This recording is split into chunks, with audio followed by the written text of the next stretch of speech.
It hit me one random Tuesday night. Julie walked through the door wearing heels I'd never seen before, the kind that click loud on hardwood. Her makeup was heavy, glitter on her eyelids, red lips, hair teased like she was headed to Vegas. Not her usual, not even close. I looked up from the couch and said, "Damn, where you headed? Costume party?" She rolled her eyes, grabbed her bag, and mumbled, "Just girls' night." I didn't press it. That had become her favorite excuse lately, girls' night. Twice a week now, sometimes more. Ever since her coworker Dana got dumped, the two of them suddenly had all this healing to do at bars across town. Dana was fresh out of a long-term relationship, sobbing into tequila every Friday. And somehow Julie got promoted to emotional support captain. Fine, whatever. I figured it was good for her, stretch her legs, get some space. I liked a quiet night to myself anyway. But over a few weeks, everything started to shift. Her outfits got tighter, skirts shorter. She'd stand in front of the mirror longer than usual, trying on earrings, fixing her hair, spraying perfume like she was going to run into an ex.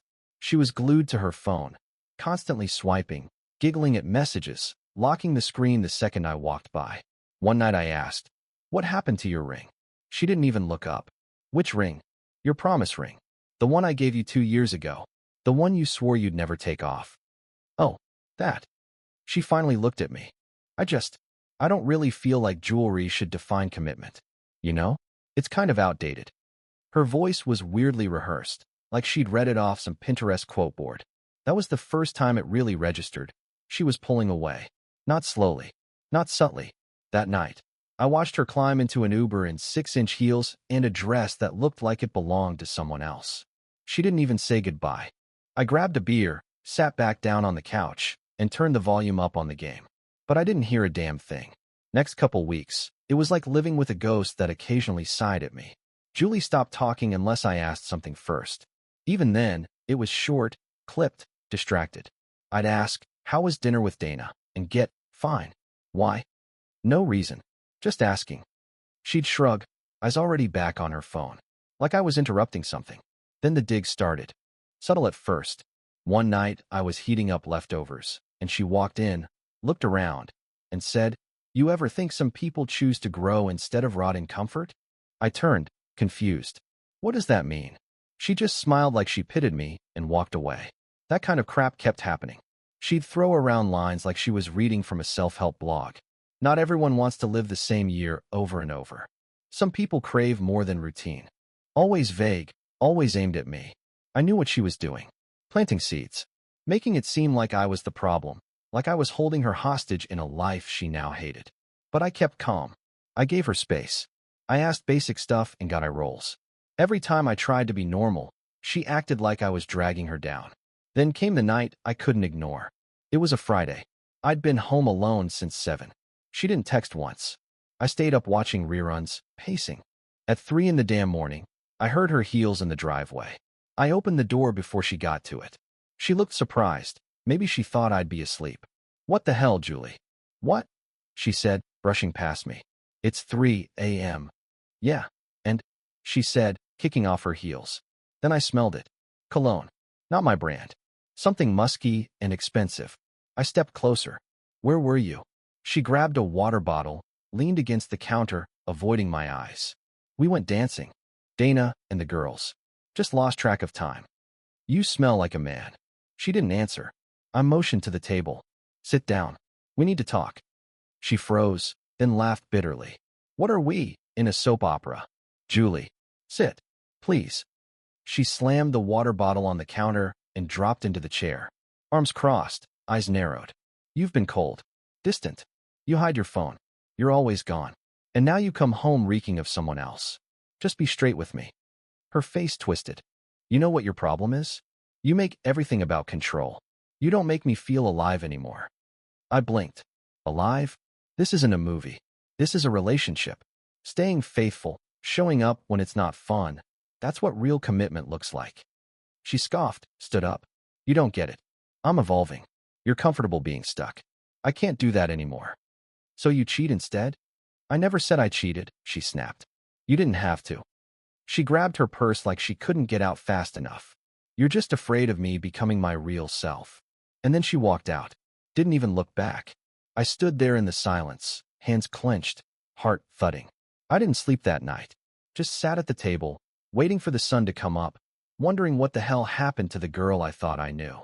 By Monday, she had a new haircut. Shorter, choppy, dyed some burnt copper color that didn't suit her, but screamed, "Look at me." She walked into the house like it was a hotel lobby, phone in hand, eyes on nothing but the screen. "New look?" I said from the couch. She didn't glance up. Felt like a change. "Yeah, I noticed." She walked past, trailing a cloud of perfume that made my eyes sting. Way stronger than what she used to wear.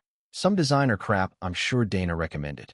That night, she didn't say more than 10 words to me. Just holed up in the bedroom, laughing softly at her phone while I ate alone in the kitchen. Next night, same thing. I finally snapped. "Julie," I said, blocking the hallway. "We need to talk." She sighed. "What now?" "I want to meet these friends. The ones you keep going out with." She blinked. "Why?"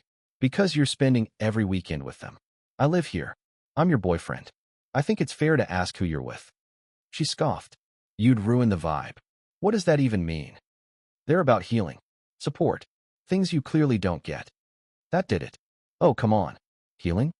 I stepped toward her. "You come home blackout drunk half the time. You reek of cologne. You don't answer texts for hours. That's not support. That's escapism." She squared up like I insulted her church group. "You are so small-minded. You think everyone should just live the way you do? Safe, boring, predictable. I think if you need to get wasted with college kids to feel alive, maybe you're not healing. Maybe you're just running." She laughed, but there was no humor in it. "You always have to make it about control. You can't handle me changing. I can't handle you lying." She shook her head, grabbed her purse, and started walking toward the door. "You know what I think?" she said over her shoulder. "You're intimidated by people who actually want more out of life." I followed her to the entryway. "You mean more attention? More excuses? More cheap validation?" She spun around. "You're insecure, you're controlling, and you don't support growth unless it fits your mold." There it was. The full bingo card. I didn't say anything else. Just watched her leave, heels snapping against the pavement. Door shut, silence hit. And I stood there, staring at the floor, thinking, I don't know this woman. Not her words, not her eyes, not the energy she's carrying. This wasn't change. This was erasure. I didn't chase her. I grabbed my keys. And I drove straight to Nate's place. Nate didn't ask questions. I showed up at his door, said, "She's gone off the rails." And he cracked a beer, handed it to me, and just said, "Start talking." I laid it all out. The late nights, the cologne, the speeches about growth, the drinking, the constant deflection. He didn't flinch. Didn't even look surprised. "She's playing single," he said, plain as day. "You need to see for yourself. Trust, but verify, right?" "She's not going to tell me the truth," I muttered. "She barely even sees me as a person at this point." "Then it's time to stop asking," he said, "and start watching." So we made a plan. Nothing dramatic. No drama. Just facts. Next Friday night, we'd follow her. Quiet. Simple. No confrontation, no scene. Just enough to either clear the air or confirm what I already knew in my gut.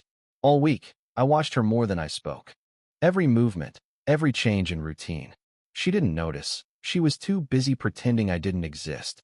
Friday came. I played it cool. She walked out of the bedroom like she was headed to a fashion shoot. Tight dress, deep neckline, glitter on her collarbones, heels that could kill a man. Her hair was curled. Full glam face. Lipstick bright red, the going hunting kind. She didn't even look at me when she came down the stairs. Just checked her phone, tossed her clutch over her shoulder. Right before she left, she leaned down and kissed my cheek. No eye contact, just muscle memory. I flinched. She was already halfway out the door when I said, "Where you headed?" "Same place as always," she said, walking to her car. "Girls' night." "Sure." Nate was waiting 2 blocks down in his truck. I slid in, face burning, stomach twisted. "She kissed me like I was a doorman," I said. "Yeah," he muttered, pulling into traffic. "I saw that." We kept our distance. Her car led us across town, straight to one of those downtown towers with neon lights and rooftop cocktails. Swanky place. Not a dive. Not a wine and cry kind of vibe. We parked across the street. Waited. She met up with a group outside. Dana was there, plus 2 other women I didn't recognize. All dressed to kill. Not a cardigan or tissue box in sight. So this is the grief group? I said. Nate gave a dry laugh. Yep, real supportive bunch. They took the elevator up, and we followed 5 minutes later. Didn't want to be obvious.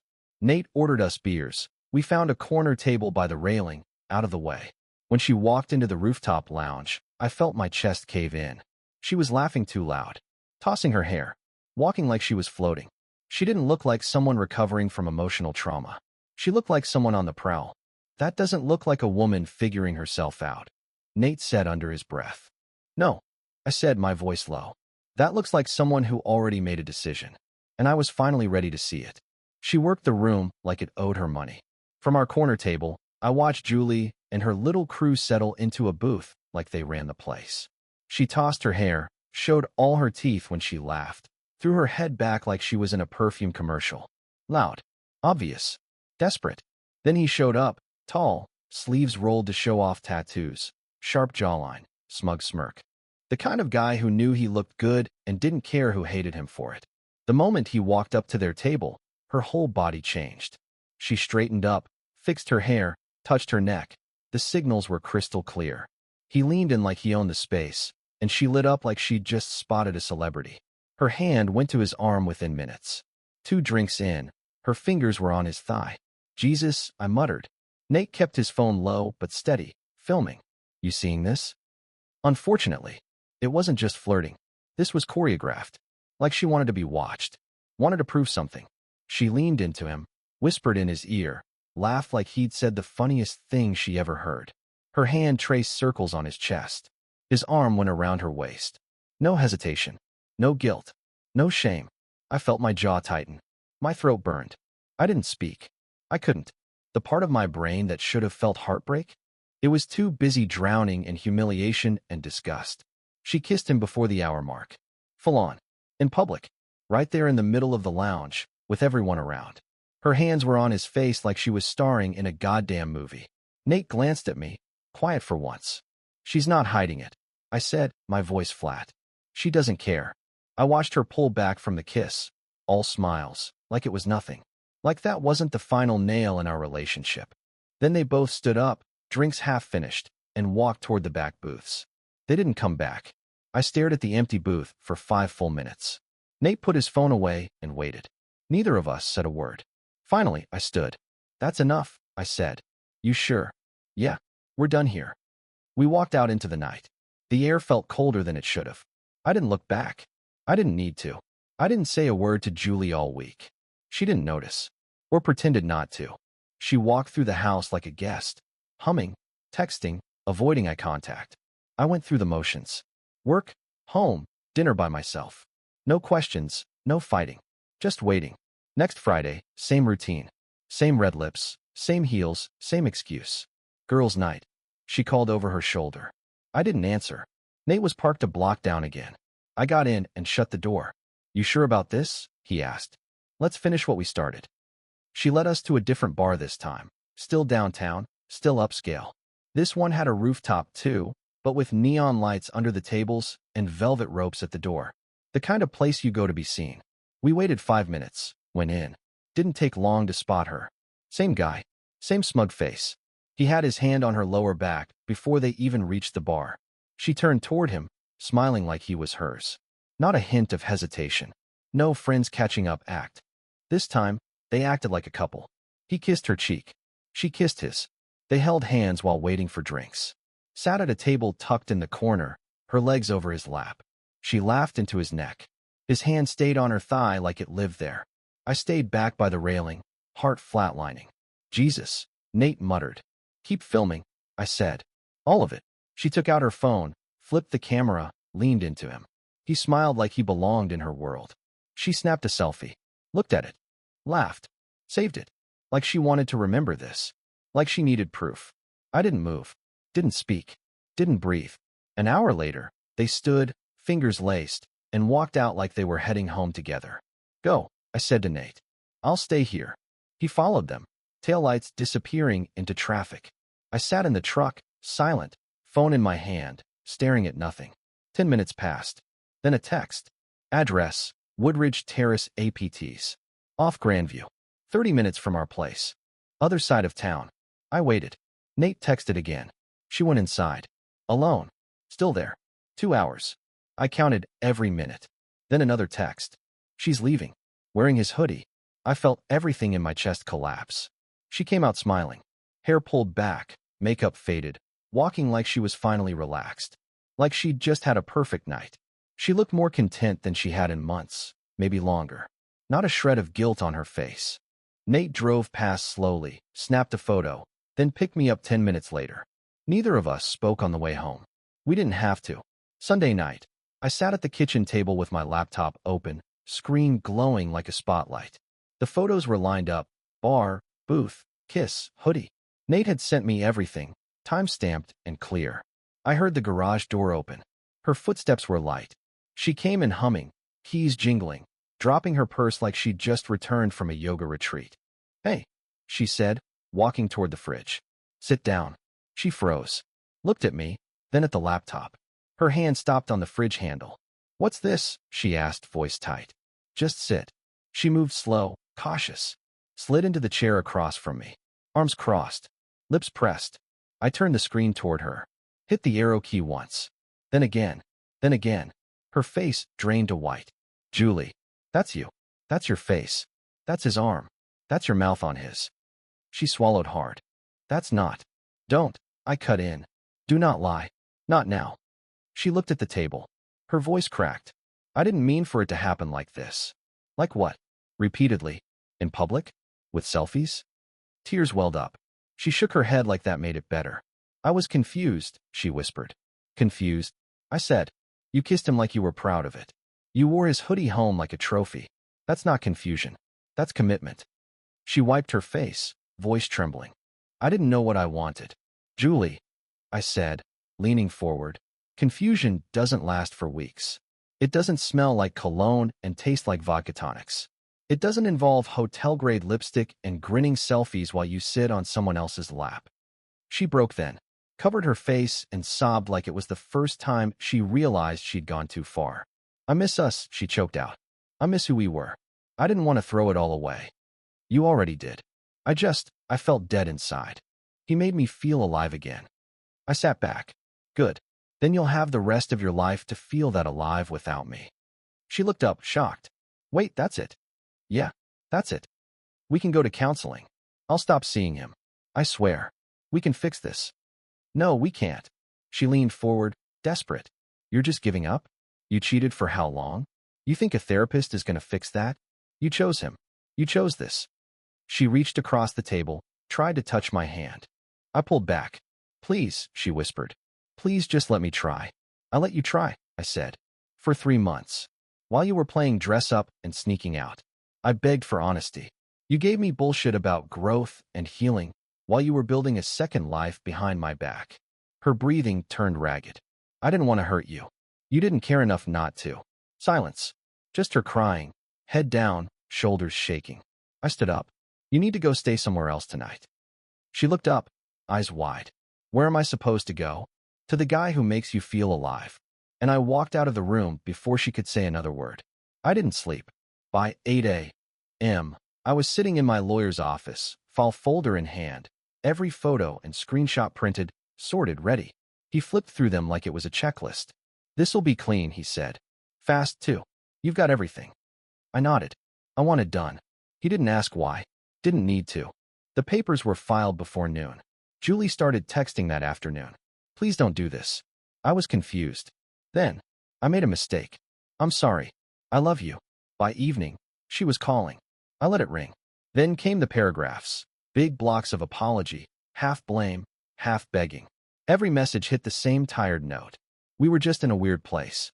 I didn't mean for it to go that far. I didn't reply. 2 days later, Nate sent me a screenshot. Her boy toy, Mr. Tattooed Jawline, had dumped her. Word got out. Someone told him she wasn't single. Didn't want to be part of the drama. She didn't post much after that. Just a black screen with some vague caption about healing through pain. Comments were off. Then Dana and the girl gang? Radio silence. Whatever empowerment circle they'd been selling her on, they'd already moved on to some other sad case to drag through clubs and Instagram. One night, she texted again. "Can we at least talk? Please?" I blocked the number. She made new ones. Called from random area codes. Left voicemails. Voice trembling. Crying. Apologizing. Swearing I was the only real thing in her life. I deleted them all without listening twice. The truth is, I didn't feel rage anymore. I didn't even feel sad. Just done. Bone deep done. She didn't fall. She jumped. Eyes open. And now she wanted a rope back up. No chance. I told Nate. She's gonna keep pushing. He raised his beer. So keep blocking. I did. It was a Thursday night. Humid, dead quiet. I had just finished cleaning up after dinner when I heard a knock at the front door. Not a ring. A knock. Soft. Dragging. Like whoever was on the other side wasn't sure they wanted me to answer. I opened it. Julie stood there in the porch light.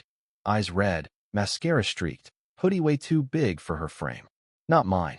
Her arms hung limp at her sides. She looked smaller. Older. Wrecked. Please, she said, voice barely there. I just need 10 minutes. I stepped aside. She walked in slow, like every step weighed her down. I didn't offer her a seat. She stood in the middle of the living room, wiping her eyes, looking around like she barely recognized the place. I lost everything, she said, choking on the words. You. Him. My friends. My job's a joke. I'm renting a room in some lady's basement. I said nothing. Just crossed my arms. I made the worst mistake of my life, she said. And I don't expect you to forgive me, but I needed to say it to your face. You done? She blinked, caught off guard. I thought maybe you'd understand. I was lost. I didn't know who I was anymore. I nodded slowly. Then I looked her dead in the eye. You weren't lost, Julie. You were selfish. Don't mix the two. Her lip trembled. I didn't mean to hurt you. You did. Repeatedly. In public. On purpose. She shook her head, tears streaming again. I didn't think you'd actually walk away. Then you're dumber than I thought. Her face crumpled. She took a shaky breath. I thought you'd wait. I thought, after everything, you'd at least talk to me. I'm talking now. You want the truth? You burned the bridge, then tried to walk back across the ashes. There's nothing left. She looked down, arms hugging herself like she was cold. I don't know who I am anymore, she whispered. I shrugged. That's not my problem. She cried harder, shoulders shaking, breath shallow. But I didn't move. I didn't reach for her. I just stood there and watched her break down in the same room she used to laugh in. The same room she walked out of every weekend pretending I didn't exist. She looked up one more time, eyes searching mine for something. Anything. All she found was the door behind me. She didn't say goodbye. I didn't either. I turned around, walked back inside, and shut the door. Hard. 6 months later, I sat in my lawyer's office again. Same chair, same folder, and signed the final paperwork. Freedom. Not the kind Julie chased, with strobe lights and strangers. The kind you feel in your bones when the weight's finally gone. No more secrets. No fake smiles. No walking on eggshells in my own damn house. Just peace. A mutual friend texted me last week. Said Julie was working 2 jobs, waitressing at night, admin temp during the day, renting a room from someone she met through a church group, trying to rebuild. She still texts me. Different numbers every time. I know it's her. She always starts with, hey, can we talk? Or, it's me, please don't block this one. I delete them all. No reply. No emotion. Just click, gone. The tank's empty. Nothing left to give her. Not time. Not attention. Definitely not sympathy. That night, Nate and I hit up the bar. Same place we'd gone the night we caught her with Tattoo Boy. Different vibe now. We sat outside, cold beers in hand, breeze cutting through the silence. He raised his bottle. To closure. I clinked mine against his. Finally. We didn't talk about her. Didn't need to. That part of the story was finished. Signed, sealed, buried. I didn't want revenge. I didn't need her to suffer. I didn't care how many hours she worked or how many fake numbers she burned through trying to reach me. I had something better. Clarity. She got what she wanted. Attention. Chaos. Escape. And I got what I needed. Space. Peace. Truth. The difference? I can sleep at night. People like to say, when someone asks for space, respect it. They're not wrong. But sometimes what they really mean is, I already left. I just haven't told you yet. So let them go. And whatever you do, don't be standing at the door when they come crawling back. Because your dignity? It's worth more than their chaos.